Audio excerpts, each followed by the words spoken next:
Come with me as I plan my client's 2026 Summit, Part 1. And the first thing we're gonna do, we're gonna set goals. And I don't mean just picking an arbitrary goal and planning from there. If it's the first time you're launching something, yes, that's how you're gonna have to kind of set some goals unless you have data that can back that up. But if you've already launched something, you definitely want to use the data you have to strategically set goals because that's gonna actually help you plan a lot more effectively. So let's get into some numbers. So before we can do anything, we wanna figure out how many registrants do we want for 2026. So based off of previous data, as well as the growth that both my client and her co-host have seen, we did about a 26.5% increase to 500 registrants for the upcoming summit. And because we know that about 48% of their sales from last summit came from email marketing, we want to make sure that we are being really strategic about how many people we get on the wait list for this coming summit. So basically what we did was I figured out what the conversion rate was for last summit, which was about 12%.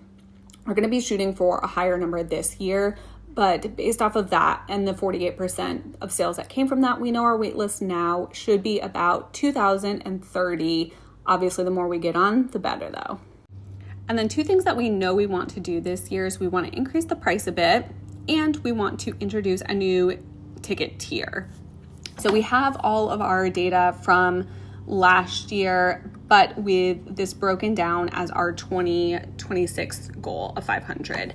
But we also broke it down with that new tier. Early access is essentially going to be selling tickets to previous registrants at a discounted price. And we broke it down by number of registrants. So we know if we are on track to hit our goals based off of these target numbers.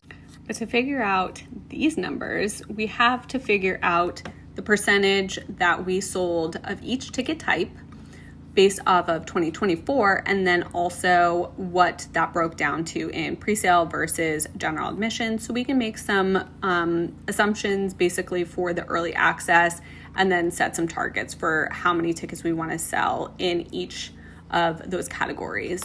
So we used these percentages and numbers to help us kind of figure out what this looks like.